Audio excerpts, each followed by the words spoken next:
बिस्मिल्लाहिर्रहमानिर्रहीम अस्सलामुअलैकुम। जैसा कि आपको मालूम है कि हम PPSC mathematics lecture 2017 paper solve कर रहे थे।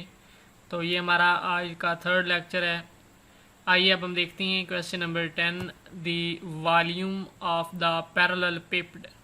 आपने volume of parallelepiped find करना है। साइड ए दी हुई है 6i-2j और बी दिया हुआ आई 0i+j+2k एंड सी दिया हुआ है i+j+k is parallelepiped. Volume of parallelepiped का फार्मूला हमारे सामने होता है। सबसे पहले हम उसको लिखते हैं। Volume of a parallelepiped क्या होता है? Volume of parallelepiped v बराबर होता है a dot into B cross C. सबसे पहले हम आई जे और के कंपोनेंट लिखते हैं a के, फिर आई जे और के कंपोनेंट जो वेक्टर b है उसके लिखते हैं, फिर वेक्टर c के लिखते हैं। फिर हम आई जे और के से ओपन करते हैं तो ये हमारे पास बन जाएगा 6 × 1 - 2 + 2 × 0 - 2। इसे सिंप्लीफाई करते हैं तो 6 को मल्टीप्लाई करते हैं -1 के साथ तो -6 और ये -4 आ जाएगा -10। आपको पता है वॉल्यूम जब भी किसी चीज़ का होता है तो वो हमेशा पॉजिटिव होता है, नेगेटिव नहीं होता। इसका मतलब इसका जो प्रॉपर आंसर है वो हमारे पास क्या आ जाएगा? 10 क्यूब यूनिट्स। 10 जो है इसका आंसर आ जाएगा। नेक्स्ट है जी क्वेश्चन नंबर 11।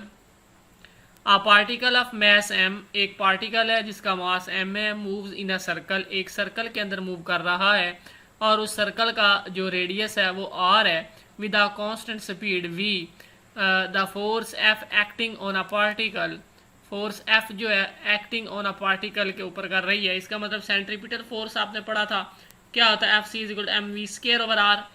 और इसी तरह सेंट्रीफ्यूगल फोर्स आपने पढ़ा था। जितनी भी फोर्सेस इसके अंदर इंक्लूडेड हो रही हैं अब हम उसको देखते हैं कि वो कौन कौन सी फोर्सेस हैं। तो सबसे पहले हम देखते हैं क्वेश्चन नंबर 11 है जी। A particle of mass m moves in a circle, एक सर्कल के अंदर मूव कर रहा है, उसका रेडियस r है, with a constant speed v। Then the force acting on the particle is F=mv²/r। ये हमारे पास सेंट्रीपिटल फोर्स है। अब हम देखते हैं कि कौन सी फोर्स है? सेंट्रीपिटल फोर्स है जी। लिखता है centripetal force a force causing a uniform circular motion, यानी ये जो सबब पैदा होता है उस सर्कल के अंदर उस बॉडी को मूव करवाने का, उसे सेंट्रीपिटल फोर्स कहते हैं। बाय न्यूटन लॉ हम जानते हैं F=ma। तो यहाँ एम ए जो है ना वो ए की जगह ए सी है। डेफिनेटली हम जानते हैं कि ए सी एक्सेलरेशन होता है। एक्सेलरेशन का जो डेरिवेटिव लें तो वो हमारे पास वेलोसिटी का डेरिवेटिव लें तो वो एक्सेलरेशन के बराबर होता है। इसका मतलब F बराबर आ जाएगा m × v²/r। इसे लिख सकते हैं Fc=mv²/r। इसी तरह अगर हम थोड़ा आगे देखें तो हमारे पास एक ऑप्शन आ जाता है। इस ऑप्शन को हम लिख सकते हैं ऑप्शन सी जो है, यानी Fc=mv²/r, which is the C option which is the correct. अच्छा नेक्स्ट देखते हैं। अगर हमारे पास क्वेश्चन नंबर 12 आ जाए तो क्वेश्चन नंबर 12 क्या है? Centre of a mass of a thin rod, एक रॉड है उसका सेंटर ऑफ मास दिया हुआ है, ठीक है, ए लेंथ एल, ठीक है, of a length L. Centre of a mass of a thin rod, एक रॉड दिया गया है उसका सेंटर ऑफ मैस है जिसकी लेंथ एल है। तो वो कहता है L/2 के इक्वल हो सकता है, L/4 के इक्वल हो सकता है, L/3 के इक्वल हो सकता है। इसका मतलब हमने कुछ फार्मूले पढ़े थे। ये हमारे सामने एक रॉड है, हम इसे लिख सकते हैं the centre of a mass A.M, यानी C.M mean centre of a mass M, किसका? इस रॉड का। ये रॉड आपके सामने लेंथ L, उसके ऊपर एक फोर्स अप्लाई की गई है जिसकी लेंथ L है। जब उसको ऑफ करते हैं तो L/2 हो जाएगा। इसी तरह क्वेश्चन नंबर 13 है। क्वेश्चन नंबर 13 क्या है? इधर हम इसके ऊपर ऑप्शन नंबर 11 का हमने अभी पढ़ा, C option which is the correct. Fc=mv²/r, centre of a mass of a thin rod of L। हम ये हमारे सामने एक रॉड है, जब इस रॉड की लेंथ जो है वो L है तो इसका जो सेंटर ऑफ मैस है, यानी इसका जो ये सेंटर ऑफ ग्रेविटी जिसे कहते हैं, सेंटर ऑफ मैस कहते हैं, ये हमारे सामने उसका हाफ हो जाएगा, मीन L/2। यानी इसका जो प्रॉपर ऑप्शन है वो हमारे सामने क्या आ जाएगा? L/2। तो ये वाला ऑप्शन जो सी है यही इसका करेक्ट होगा। नेक्स्ट देखते हैं जी, हमारे सामने क्वेश्चन है, क्वेश्चन नंबर 13 जी। The centre of a mass of a semi circle, centre of mass एक सेमी सर्कल का दिया हुआ है, X square plus Y square is equal to A square in the upper half, ठीक है, lies on, ये किसके अंदर लाइज कर रहा है, ओरिजिन के अंदर लाई कर रहा है, या एक्स एक्सिस के अंदर लाई कर रहा है, या वाई एक्सिस के अंदर लाई कर रहा है, या नन ऑफ दिस। ये हमने देखना है कि ये किस के ऊपर लाई कर रहा है। उसके लिए हम इसे देखते हैं कि ये हमारे पास वाई एक्सिस के ऊपर लाई कर रहा है, किस तरह। ये सेमी सर्कल है, कंप्लीट सर्कल नहीं है, सेमी सर्कल है यानी हाफ सर्कल है। The centre of a mass of a semi circle, लेमी हमने पढ़ा था y is equal to 4r/3 pi, ये हमने फार्मूला पढ़ा था, जबकि हम जानते हैं X square plus Y square is equal to A square centre of the mess.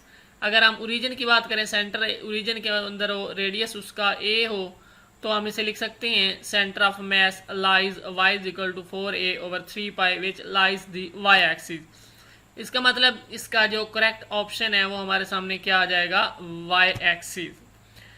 Next question number 14 है, इसका ऑप्शन हम लिख देते हैं, ये हमारे सामने आ जाता है जी वाई एक्सिस, सी ही ऑप्शन इसका भी करेक्ट है। नेक्स्ट है जी, the movement of inertia of a uniform solid sphere of a radius a and mass capital M about a diameter. Movement of inertia about a diameter आपने find करना है with a uniform solid sphere. तो इसके लिए सबसे पहले हम देखते हैं कि इसके अंदर कौन कौन से और मूवमेंट ऑफ इनर्शिया के अंदर यूज होते हैं। सबसे पहले हम देखते हैं क्वेश्चन नंबर 14 कहता क्या है, the movement of inertia of a uniform solid sphere of a radius a and the mass capital M about a diameter is 2/5 ma²।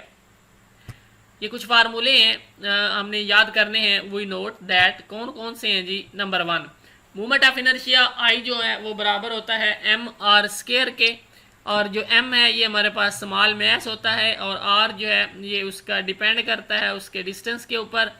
तो हम जानते हैं सॉलिड सिलेंडर का या डिस्क का जो हमारे सामने मूवमेंट ऑफ इनर्शिया होता है वो होता है 1/2 m इंटू ए स्क्वायर।